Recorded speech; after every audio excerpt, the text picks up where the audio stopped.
Hi, and welcome to day 14. I am so proud of you for getting to this place. And I want to encourage you to forgive yourself if you feel like you didn't dot every I and cross every T. And I want to honor every effort that you have put in the direction of detoxing your thoughts. Do not beat yourself up. One of the days we had a devotional for forgiveness, and I think self-forgiveness is the platform to create a heart that is soft to forgive other people.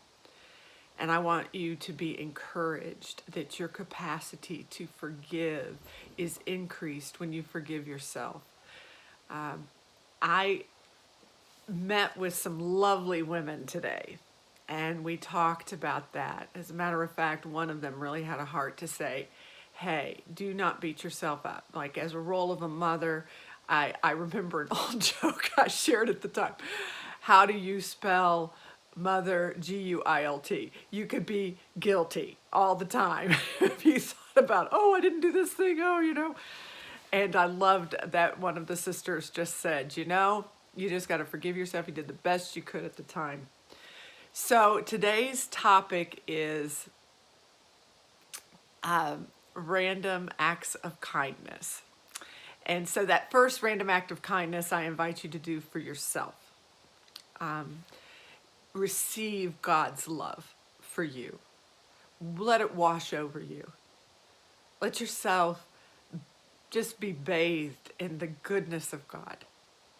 And as you do this, a transformation capacity to refresh and be able to rejoice, and then recycle, if you will, repurpose that love to others.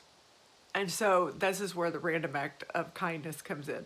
Now, I got to tell you, I'm going to be totally transparent. You know that self-forgiveness thing? I have been, I'm one of those people who says you got to walk the talk, right? So when I'm telling or creating these exercises, I believe I'm creating them with the Lord, and I need to be obedient and do them.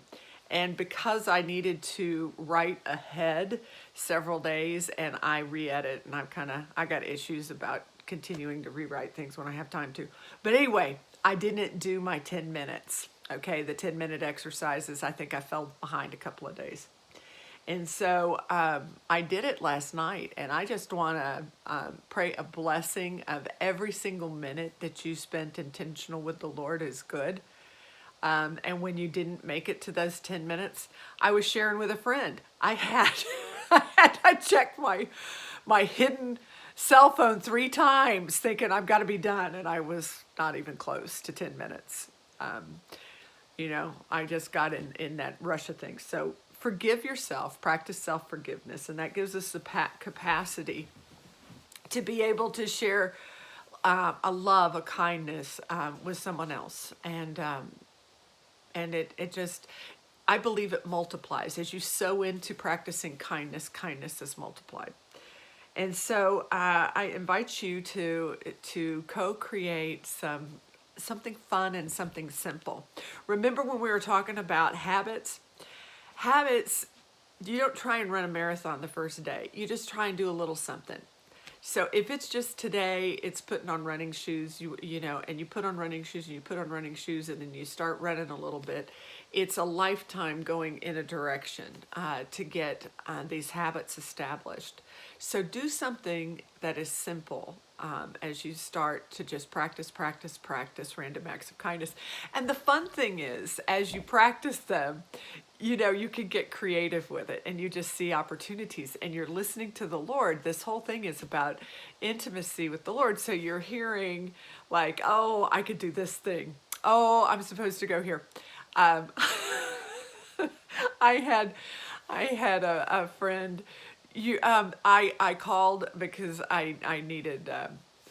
I could go on with stories. Random acts of kindness are fun. If you've got a testimony for a random act of kindness, we'd love to hear from you. Love to hear your testimonies. And I'm going to share one real quick one. This is going way back. So I have an assignment to go out and be a good person when I'm in ministry school. You know, you have so many hours of doing ministry in different community outreach things. When at least the ministry school that I went to, you've got hours where you're going to be doing those things, and I'm excited.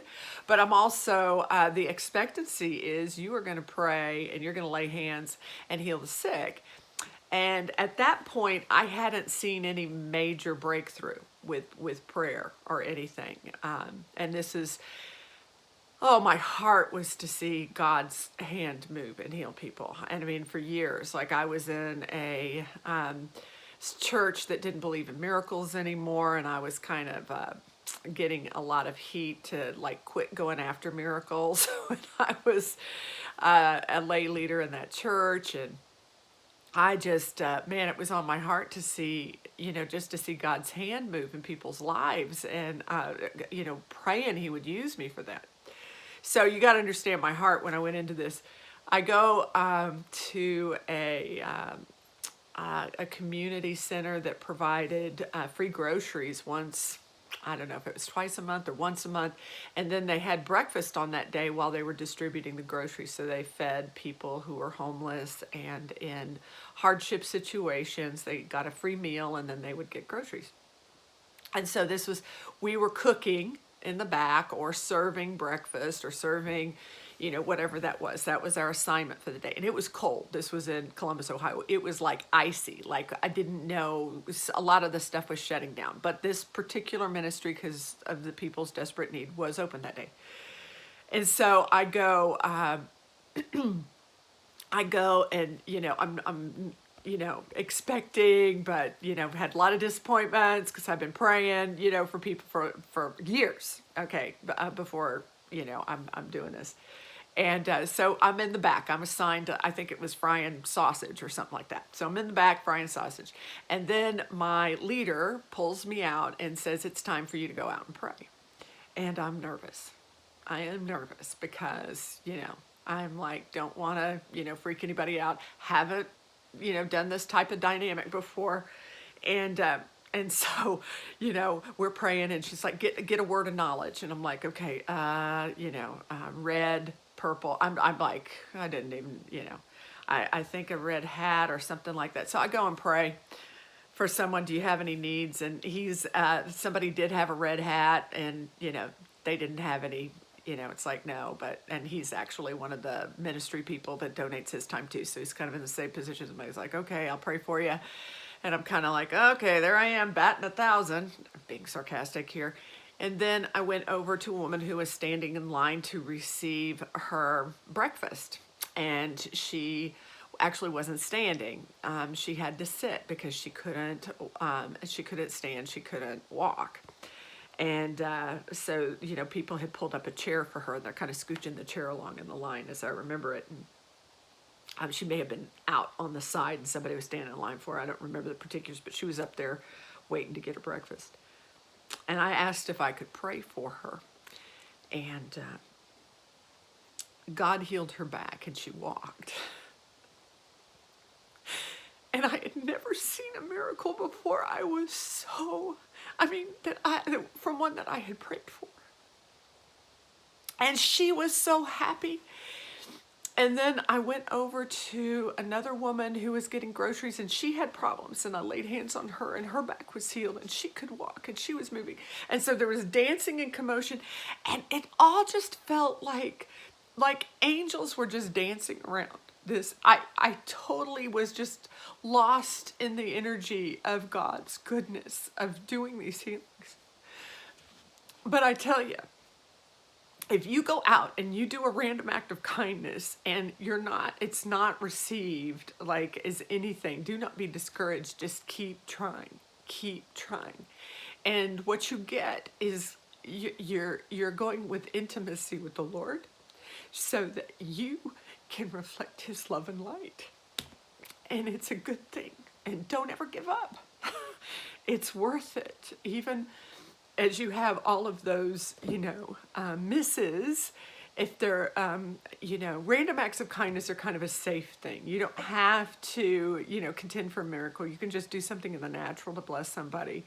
But you don't know, man. God will show up when you start listening and you do as he directs you to do. Whew, some things happen, things shift, and we want to be in intimacy with the Lord. I mean, this detox is renewing our minds so that we have the thoughts God has. And when you have the thoughts God has, you have specific marching orders that are a lot more fun and a lot more daring than just everyday life. And it certainly makes it interesting. So I bless you today with inspiration for random acts of kindness. Let me go ahead and pray for you. Lord, I thank you. I thank you that this person has persevered. Lord, I thank you that you make us perfect in our imperfections. Lord, I thank you that there is a unique way for this one in front of me to praise you through random acts of kindness. And you will inspire this one to have their unique thumbprint that you created them for, to reflect your love and light as only they can. And I pray this in the name of Yeshua HaMashiach. Blessings on this day. Until next time. Bye.